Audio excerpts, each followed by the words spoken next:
झालं सर. नमस्कार मंडळी, मी चॅनलमध्ये आपलं सर्वांचं स्वागत आहे.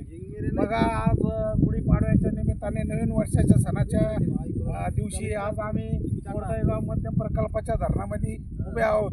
या ठिकाणी बघा, बोरदाईगावचं धरण अशी परिस्थिती झाली, धरण उशाला आणि कोरड घाशाला अशी परिस्थिती या धरणाची झालेली आहे. त्यामुळे बघा या धरणाची परिस्थिती बघा, या धरणाची कुठे पाणी नाही, काय नाही, काहीच नाही, यालाच सोर्स नाही. कुठले राजकीय पुढारी या धरणाकडे लक्ष देत नाही. जे ओव्हरफ्लोचं पाणी येणार आहे त्या संबंधित शेतकऱ्याला कुणी समजावत नाही. त्यामुळे या ठिकाणी 2-4 गावचा पिण्याचा पाण्याचा प्रश्न फार मोठा झालेला आहे. या ठिकाणी आपले बेंदवाडी गावचे मोठे शेतकरी पूनम यांची प्रतिक्रिया बघू, काय म्हणतात हे धरणाबद्दल. काय म्हणणार सर आपण? बोरदाईगाव धरणामध्ये पाणी नाही, कशामुळे नाही? बोरदाईगाव मध्यम प्रकल्पाला जर चुना टाकळीचं ओव्हरफ्लोचं पाणी आलं तरच हा धरण भरू शकतो. तर सर्व राजकीय पुढाऱ्यांना विनंती करण्यात येते तुमच्या न्यूज चॅनलमार्फत की चुना टाकळीचं ओव्हरफ्लोचं पाणी या जूनपर्यंत पूर्ण सोडण्याचा प्रयत्न करावं. सर्व राजकीय पक्षांना ही विनंती आहे. बाकी आज तुमचं पिण्याच्या पाण्याच्या प्रश्नाबद्दल तुम्ही काय म्हणणार? हे 2-4 गावचे विषय तुम्ही आता जिल्हा परिषदचे पंचायत समितीचे सभापती राहिलेले आहे. बोरदाईगाव पाण्याबद्दल तुमचं काय मत आहे? आजच माझ्या बेंदवाडी गावाला टँकरचा अतिक्रमण करण्याचा प्रस्ताव गेलेला आहे.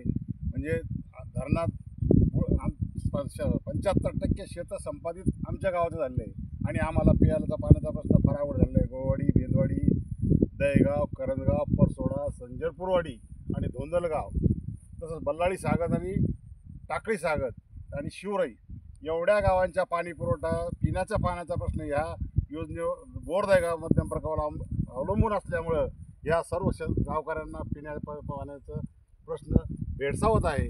तरी विनंती करण्यात येते सर्व राजकीय पुढाऱ्यांना विनंती करण्यात येते की सर्व पक्षांनी एका ठिकाणी येऊन शिवना टाकळी मध्यम प्रकल्पाचं ओव्हरफ्लोचं पाणी तात्काळ बोरदाईगावमध्ये सोडून या 8-9-10 गावाचा पाण्याचा प्रश्न सोडवावा ही विनंती आहे.